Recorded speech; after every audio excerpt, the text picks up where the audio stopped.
Hello, Ifriki FM listeners across the continent and the world.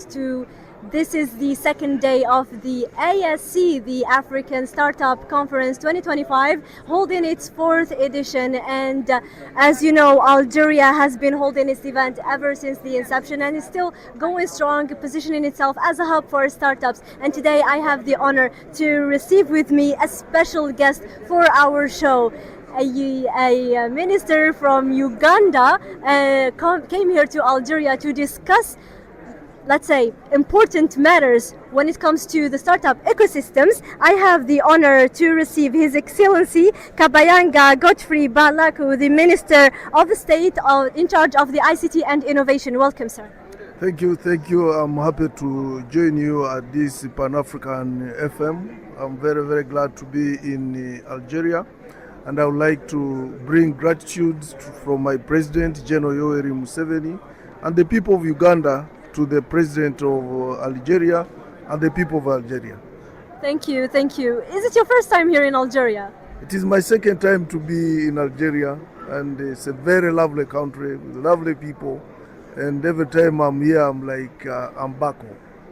Indeed, it is home for all of African continent. This is where, let's say, meet, greet, and connect. Oh, yes. Okay, so let's come back to the ISC and talk about this important event that is unfolding. You know, sir, Algeria has built a strong experience in creating, let's say, enabling environment for startups, from regulations to funding mechanism and even the incubation support. But how do you see opportunities for cooperation between both Algeria and Uganda in strengthening their respective innovation ecosystem to push it forward for the future of the continent? Yeah, indeed, Algeria has really advanced in terms of innovations and also assisting startups. But our cooperation between Algeria and Uganda are historical. From time immemorial, Uganda and Algeria have enjoyed brotherly relationships. There are a lot of exchange programs between Uganda and Algeria. There are many children from Uganda, young people who have studied from Algeria.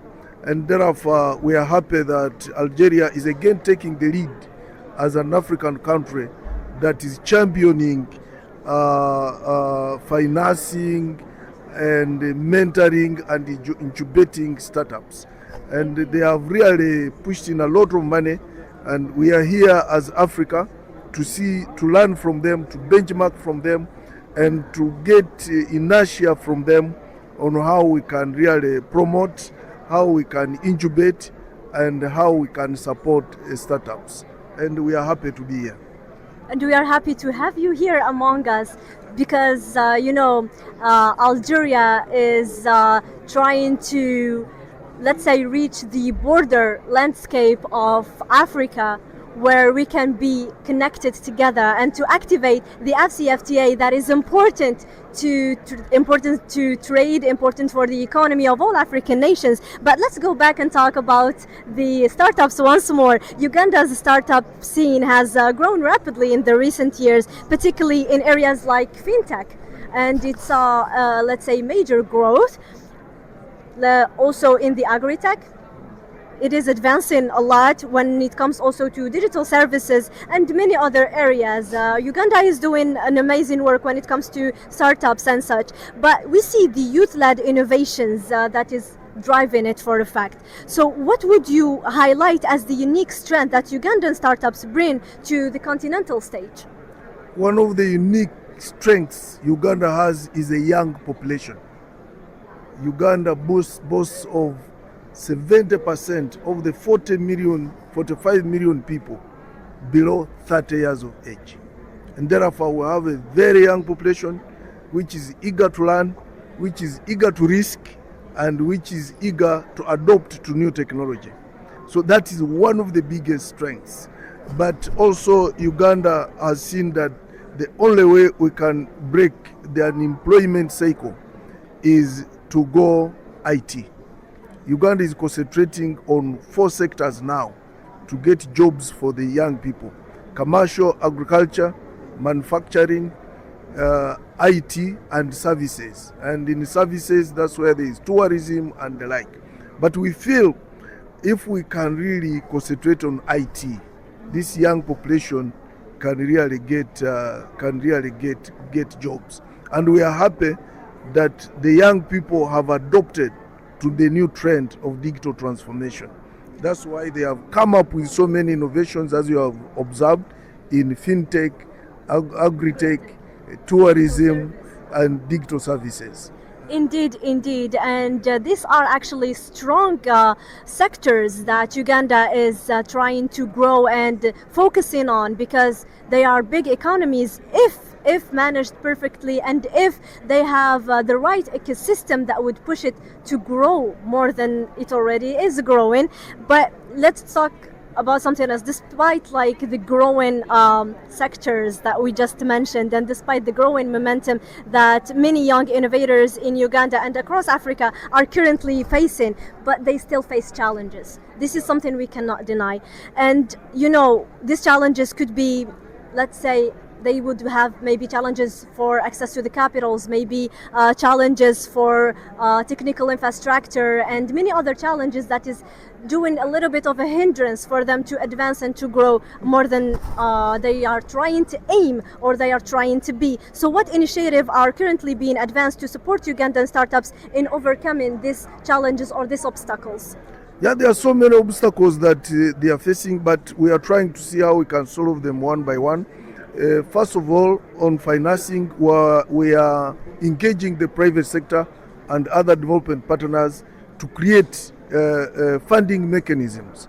For instance, financial institutions, we are now negotiating with them to have a special fund for startups.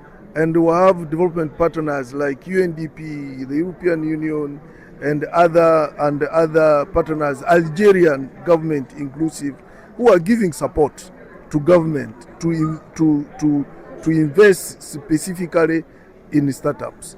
And that's why using those funds got from development partners and some from our own budget, the president has put in place a fund, the Presidential Innovation Initiative Fund, where young entrepreneurs who are in startups can go and get some small funding to start innovations. But we are also have a low-hanging fruit, tax holidays. The president has already given a 2-year tax holiday for any startup, because we feel taxes can also cripple them down. But we are also now venturing into the market. After innovation, the problem has been commercialization. So we are also trying to see how we can help these young people who are in startups to market their innovations, and that one we are doing as a country. But we are also expanding the national backbone, internet backbone, fiber, so that the data can be cheap. First of all, we want there to be accessibility. Those young people should access internet with ease, but we also think it should be affordable. That's also very, very important. So we are expanding the national backbone, working with the private sector, because our economy is private sector led, but we are trying to subsidize them so that they reduce on data. We are expanding the national backbone. We are building masts for telecoms to mount their technology, so that there is network everywhere in the country. And we expect that in the next 5 years, 90% of the country will be covered with the affordable and accessible network. So we are trying all means to see how we can really assist and facilitate the young people to go into innovations. We have set up innovation hubs, skilling hubs, region-wide, and we have also set up computer hubs region-wide. So really we are pushing in a lot of money to facilitate them, to reduce on the cost of innovation. And obviously we have also partnered with the academia to see whether they can venture into research and pass over the research to these startups so that work can be easy. But we are also assuring we create a networking environment. Like there are so many who have come here to Algeria for this conference, so that they network and learn many more things, and probably get people who can partner with them to improve on their startup. That's really good, especially when you mentioned the infrastructure and the fiber and the internet, because that's the base of the startups. They work on the internet to provide applications and to provide services that would ease people's life and that would create an innovation or a solution for an existing problem that exists in the society. And this is where the innovation all comes from. So to hear that Uganda is working on developing and improving its infrastructure, and this is actually really good, so we can see a prosperous Uganda in the next 5 years. This is something we should be expecting, right? That's what we dream of, and we are happy that Algeria has brought together all African continents to see how we can unite, we can move together, and we can have a voice in the digital world. And this is very wonderful. We have just signed 2 declarations here today, and one on startups and then another one on funding.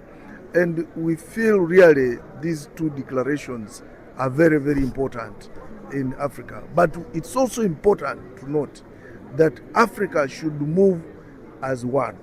Let us not think about national sovereignty. Let us look at continental sovereignty.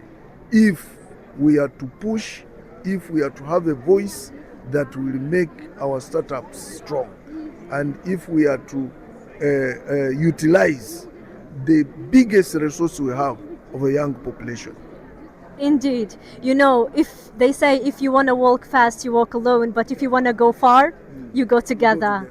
Indeed, indeed. This is what we're trying to achieve by bringing all African nations into one united platform. And this is something that we would love to see in other nations besides Algeria. We would love to see that probably in Uganda, uniting all African nations in one platform to connect and to network amongst each other. Now, let's talk about the future. Look into the future and, let's say, if we look into the future, we see that Uganda, we see that Africa has a specific envisions, to see ourselves far, not just what we are right now, but we do see ourselves far. So how do you envision Uganda's role in shaping Africa's innovation landscape, and how can platforms like the African Startup Conference or similar platforms help deepen Uganda's engagement with partners, including Algeria, in advancing continental entrepreneurship? First of all these declarations we are signing are strengthening our future, because it's showing the world that Africa for the first time is moving as one entity, and their voice should be heard. It's also showing that Africa doesn't want to leave any African country behind. We need to move together. It will also strengthen our bargaining power as far as cooperation and coordination with the rest of the world is concerned.